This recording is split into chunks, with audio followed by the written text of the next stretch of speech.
இப்போ பார்த்திங்கன்னா இது வந்து கௌதாரி முனை கடற்கரை. கௌதாரி முனைக்கு அதாவது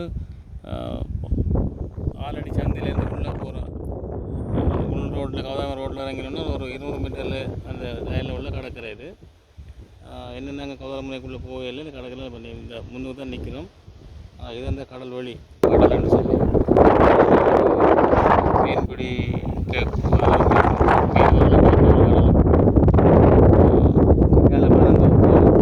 வயல்வெளிகள் எல்லாமே இதில் இருக்குது.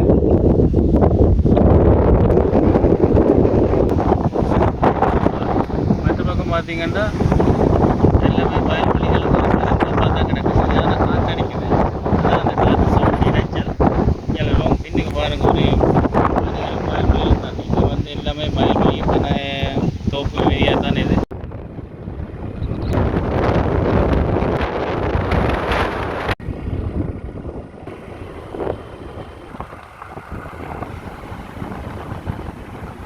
பார்த்தீங்கன்னா இது இந்த கௌதாரி முனையில் போகிற ரோட்டில் இடையில உள்ள கண்ணாப்பத்தைன்னு சொல்லுவாங்க. இந்த கண்ணாப்பத்தின் அழகை பாருங்கள் எப்படி இருக்குன்னு சொல்லி.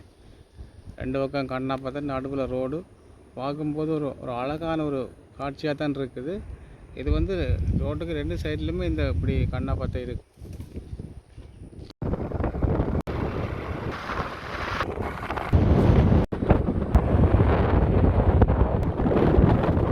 வணக்கம் நண்பர்களே.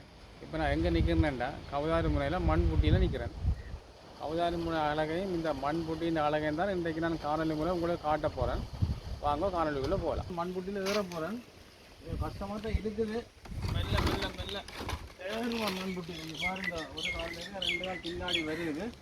மெல்ல மெல்ல மண்புட்டியில் ஏறி கொண்டே இருக்கிறேன். மண்புட்டியில் மெல்ல மெல்ல ஏறி மேலே வந்துட்டேன். இனி மண்புட்டியின் அழகை பார்ப்போம். இப்போ பாருங்கள், இதுதான் மண்புட்டி. இந்த மண்புட்டியின் அழகை பாருங்க. எவ்வளோ பெரிய ஒரு மண்புட்டி. மண்புட்டியில் மண் மலைன்னு தான் சொல்ல வேணும். இந்தியாவில் பார்த்தீங்கன்னா பாருங்கள், கடலோடு சேர்ந்த மண்புட்டி, பனைமரங்கள் எல்லாம் ஒரு எவ்வளோ பெரிய அழகாக இருக்குது. கீழே பார்த்தீங்கன்னா பெரிய பள்ளமாக இருக்குது.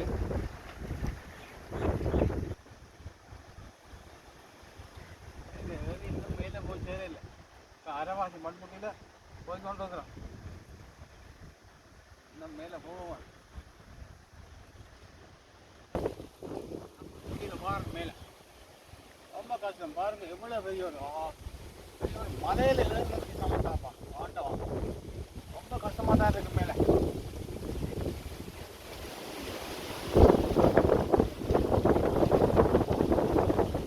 இப்போ பார்த்தீங்கன்னா நாங்கள் மண்புட்டி உச்சிக்கு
தாழமரம் இதில் பெரிய ஒரு கூட்டம், அதில் பெரிய ஒரு கூட்டம். இது காலைக்குள்ளே கிளீன் பண்ணி ஃபுல்லாக எனக்கு ஆக்கள் ஆறக்கூடிய உள்ள வீடு மாதிரி இருக்கலாம். அந்த அளவுக்கு வீடு நல்ல கிளீனாக இருக்குது. மேலே தான் மூடி இருக்குது தாழை. கடற்கரையில் இங்கே வந்து இந்த கடற்கரையில் கூடுதலாக தாழை இருக்குது. கடற்கரை ஓரமாக தான் இந்த தாழைக்குள்ளே இருக்குது. பார்த்தீங்கன்னா இது மண் புட்டி பாருங்கள். மண் நம்மள வெள்ளை கிளீனாக இருக்குது. மாவு இந்த சுத்த வெள்ளையாக கிடக்கும். ஒரு டஸ்ட்டுமே இருக்காது. அவ்வளோ சுத்தமான வெள்ளை மண். பார்த்தீங்கன்னா இந்த பாருங்கள், இந்த பனையெல்லாம் பெரிய பனையார். இதில் பார்த்தா காவாசி பனை மேலே தெரியுது. முக்கால்வாசியும் மண்ணு கிடக்கு. மண் புட்டிக்குள்ள அவ்வளோ மணல் மூடி போய் கிடக்குது. இல்லை அந்தளவு தாண்டு முக்கால்வாசி தாண்டு காவாசியாக மேலே நிற்கின்றா பாருங்கள் எவ்வளோ பெரிய மண் புட்டின்றது. பாருங்கள் பாருங்கள் கீழே எவ்வளோ கீழே மண் முக்கால்வாசி தாண்டிருக்கு மண்ணுக்குள்ளே. வெள்ளத்த மண் புட்டி தான் இது. மண் புட்டிகளுக்கு பெரிய மண் புட்டி இது. பார்த்திங்கன்னா இது வந்து சோழர் காலத்து சிவன் கோயில். எல்லாம் பாலடைஞ்சு போச்சு. கீழ் லைன்கள் மட்டும் பழைய காட்டுகள். இப்போ இந்த காட்டுகள் சொல்லுவாங்க. இதுகள் எல்லாம் பழைய காட்டுகள். அதுக்கு மேலே புதுசாக ஊசியும் வழங்கி செய்திருக்காங்க. எல்லாம் நல்ல பொதுசங்கள்லாம் போட்டிருக்கு. அதெல்லாம் புதுசு. இதெல்லாம் இந்த கீழ் லைன்கள் எல்லாம் பழைய காட்டுகள் தான். அப்படியே பழைய காட்டுலாம் அப்படியே இருக்குது. பார்த்தீங்கன்னா பாருங்கள், இதெல்லாமே பழைய கட்டுகள் தான்.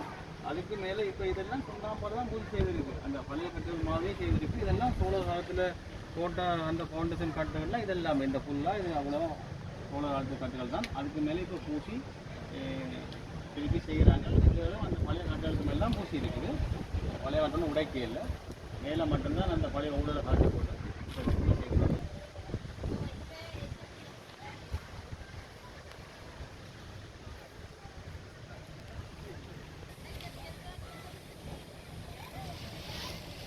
இப்போ பார்த்தீங்கன்னா இந்த சிவன் கோயிலில் முழு அழகை ஃபுல்லாக காட்டுறோம். இதெல்லாமே பழைய கோயிலில் திருப்தியாக வச்சுட்டு கிடக்குது. இருந்தாலும் அரைவாசி பழசு அரைவாசி புதுசண்ட மாதிரி தான் இருக்குது. இந்த பழசுகள் பழைய எச்சங்கள் அழியாமல் அப்படியே வச்சு செய்திருக்கிறாங்க. இந்த முழு அழகையும் பாருங்கள். இந்த சிவன் கோயில் பலகாரத்திலேயே புது கோயிலுண்டாக அமைக்கிறார்கள். பாருங்கள் அந்த கோயில் அழகு எப்படி இருக்குன்றது. சிவன் கோயில் தான் இப்போ புதிய கோயில் கட்டப்பட்டு இருக்குது. அந்த கோயில் அழகு உங்களுக்கு காட்டணும் பாருங்கள். அந்த பாருங்கள் வேலை நடந்து கொண்டிருக்கு. எவ்வளோ பெரிய கோயில்ன்ற பாருங்கள். எல்லாம் வேலை முடியலை. எப்போ வேலை முடியுன்ற எங்களுக்கும் தெரியாது. வேலை முடிஞ்சால் உங்களுக்கு அதை காட்டணும். பார்த்திங்கன்னா இது சிவலிங்கம். இது வந்து தனியாரால் கட்டப்பட்ட ஒரு சிவலிங்கம் உண்டு. இந்த லிங்கத்துக்கும் சிவராத்திரி தினங்களில் பூஜை செய்கிறது. இப்போ எல்லாத்துக்கும் சேர்த்து தான் புதுசாக ஒரு கோயில் வைக்கிறாங்க. புதுசாக கட்டப்படுற கோயில் அழகாக பாருங்கள் எப்படி இருக்குன்றது. இந்த கௌதாரி முறையில் மண்ணித்தலையில் வந்து இப்படி ஒரு கோயில் அமைகிறதுன்றது பெரிய ஒரு அதிசயமாக தான் இருக்குது. அது இந்த கோயில் இன்னும் கட்டி முடியலை. அது இந்த அமைப்பு பாருங்கள் நல்லா தான் இருக்குது கோயில்.